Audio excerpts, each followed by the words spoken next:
Hello, Cherry Crest families. My name is Dusty Steer. I'm the school principal here at Cherry Crest Elementary. This is the November 2021 principal video newsletter. I wanted to highlight just a couple of things that are in the newsletter below and give you kind of a state of what's happening in school after the first couple of months. As students have been returning, we have really been noticing post-pandemic that kids have a real need for social emotional learning. And we are explicitly teaching social emotional learning, which is an understanding of your own feelings and how you manage those, and an awareness of feelings around you. That is, of course, in conjunction with the academics that we're learning, the reading, the writing, and the mathematics. There is also an emphasis this year school-wide on identity as well as culture. And we want students to feel a sense of belonging in our community, and we also want them to know who they are and where they come from. And so we're spending a lot of time in providing students the opportunity for projects related to that. I wanted to highlight real briefly for you just a little bit of student work, and let me see if I can bring this up. There we go. A little bit of student work that you may see on the walls around Cherry Crest. As I said, social emotional learning has been a focus. Some students in our 4th and 5th grade classes did some fixed and growth mindset posters, as well as being able to talk about what they are believing in themselves and how they can accomplish many things. Some of our younger students were really able to talk about the emotions that they're feeling, and then how they might process them. For example, this student, I feel angry when someone says something mean to me. In regards to culture and identity, we've really tried to provide students the opportunity to explore who they are. And we believe that every single student has a desire to be known and loved, as well as we want to celebrate the diversity within our student body.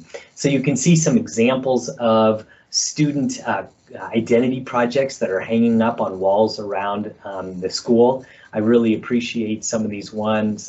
This one up here talks about what I am. I'm a daughter, I'm an athlete, I'm a sister, I'm a reader, things that we care about. Daniel down here was identifying what his name means and what those characteristics are. Some of our 1st grade students are really identifying, like, who are they in terms of their name, things that they love, colors, things that they enjoy. So some of these projects have been really important for us. We're also looking to explore ideas around, I'll stop sharing for a moment. We're exploring different people's cultures and embracing those. In fact, today is October 29th, and it's actually the day here at Cherry Crest that many of our students are celebrating Fall Festival and Halloween. In fact, I showed up to school today, in my pizza costume. You want a pizza me? Many students showed up in costume today. We enjoy that celebration. But in the coming weeks in November, we know we have some other celebrations coming up, like Dia de los Muertos.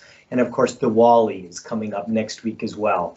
And so in our school, we are learning about different cultures and different identities. And there's a ton of celebration with the diversity that we have within the school. A couple other things that I just wanted to bring up in the life of the school is that some of you probably received communications about COVID testing, diagnostic COVID testing, and pooled testing that's going to be happening. And so I want to just kind of point out real briefly, we will begin to have some diagnostic testing here on site, which will allow us, if students ever happen to have symptoms, and we may have to be sending them home, that we have the ability right here on site to provide a nose swab and to be able to get tests back like within 12 hours. And hopefully what this will do is take a little bit of the onus off of families, be able to have us be able to diagnose whether there happens to be COVID in the school and reduce some of that. There's also pooled testing that will begin in the next few weeks of November, and want to encourage families to read the email that I sent out just yesterday, and that would have been on Thursday the 30th, as well as taking a look on our school website for any information related to that testing. Let's see, a couple other things just to briefly point out for you. I wanted to talk really briefly about lunch. And in the newsletter, we did identify that we are having some challenges in our last lunch of the day. And so on occasion, we've been running out of our hot entrees. This really is the result of federal mandates where we're providing all meals free to students this year. And occasionally students are making the snap decision when they walk into the lunchroom to just say, ooh, that pizza smells good, or I want waffles today. And then they end up taking a lunch that perhaps they didn't raise their hand for when we did a lunch count in the morning. The result is sometimes our last lunch of the day, our fourth graders don't have as much to eat. We're scrambling to create an alternative, and sometimes they need to wait a little bit. So my ask of you as parents is to really clearly identify for your child whether they're going to be taking school lunch or lunch from home. That if students are taking school lunch, that first thing in the morning that they raise their hand when we do our lunch counts so that our chef can make the right amount. You can, of course, visit our school district website to see what the menu is for the month. There's a link in the newsletter below. And when you help us out with that, that will really help us even out and ensure that each and every student receives the hot lunch that they need.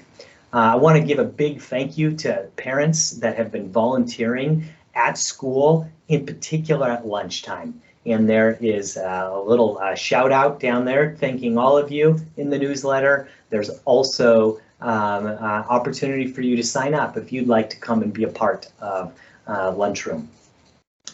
I'll also point out that there is some information about volunteering here in the school.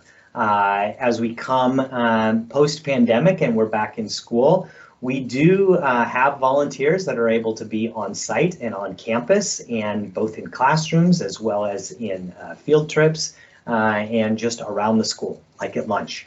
So please read carefully the guidelines for volunteers.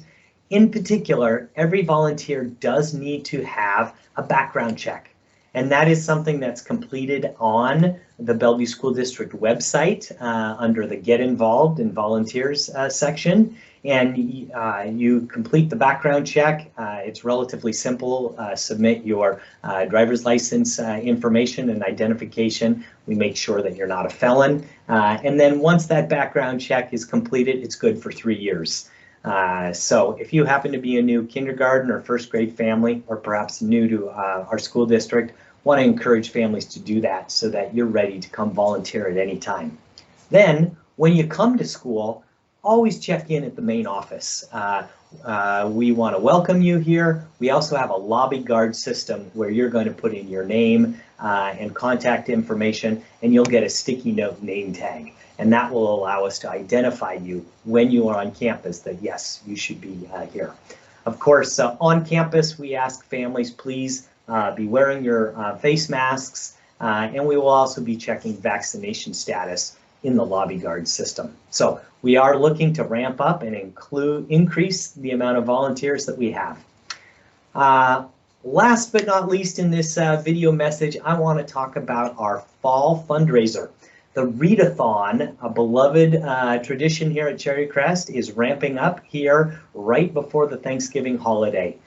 Students will be learning about the readathon in library with Miss Lux in the week before Thanksgiving, and then right before Thanksgiving, on that Wednesday before, we are going to have a pajama day school-wide and a read-in, and that's like our kickoff for the readathon.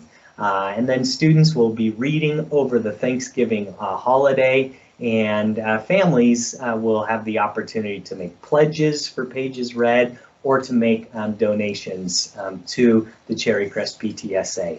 And all of those donations end up helping out with curriculum enhancement opportunities They help provide and fund general school assistants, our instructional assistants that are in the classroom and supporting at lunch and recess. So really appreciate families following up on that, and want to encourage you to not only watch this video, but also to look at all of the different information that is in this month's newsletter. It is a privilege and a pleasure to serve your students. Deeply desire to get to know you as families more. And as always, if you have any questions or concerns, don't hesitate to reach out to me via email or contact us in the main office. Hope you have a wonderful and safe November, and look forward to seeing you at some time in the future. Goodbye.